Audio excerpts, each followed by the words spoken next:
Hi, this is Shrishti and welcome to the video where we will take a deeper dive into understanding estimating growth in valuation. Now that we have nailed down the concept of discount rates and cash flows, it's time to address where the real uncertainty begins. That is the growth estimation.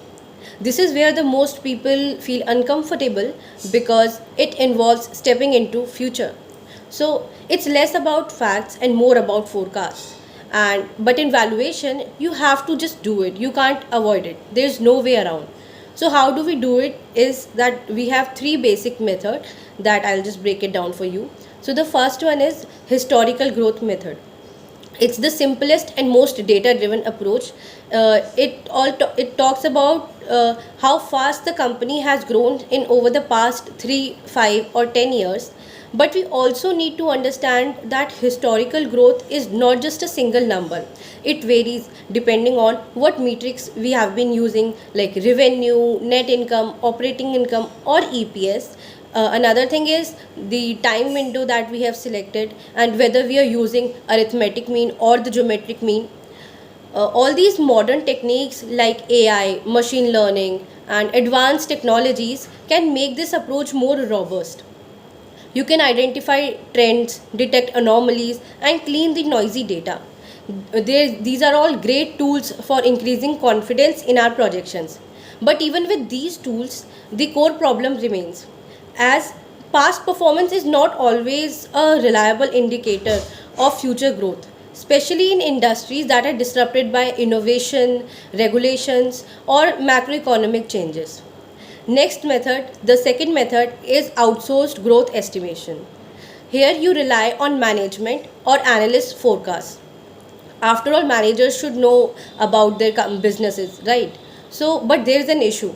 As managers face agency problem, they might overstate their growth projections to boost their stock prices and impress investors, or maybe to secure their bonuses.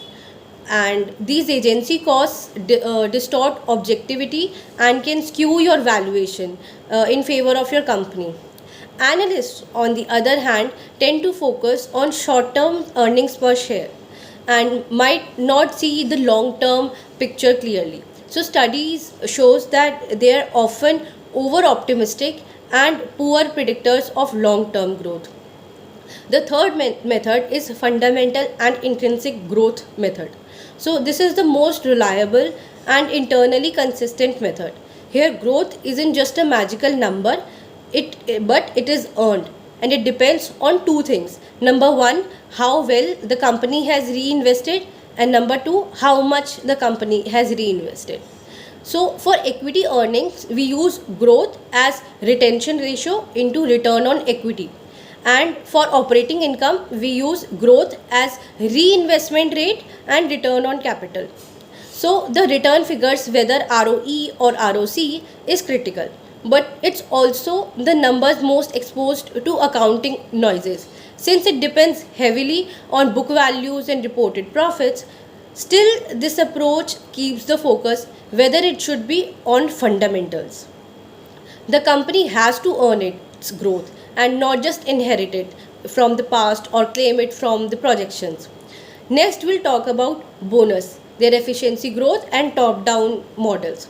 Sometimes companies grow not by investing more but by becoming more efficient, improving returns on capitals and new investments. This is valid for the short term, but for young and unprofitable companies, you might have to go top down. How we can do this is: number 1, forecast their revenue growth, then estimate future margins, and then calculate reinvestment needs using sales to capital ratio. Always test if your reinvestment and return assumptions make sense. Otherwise, you just risk modeling an unreliable company. So, in all, growth is a powerful driver of value, but don't just let it overwhelm you.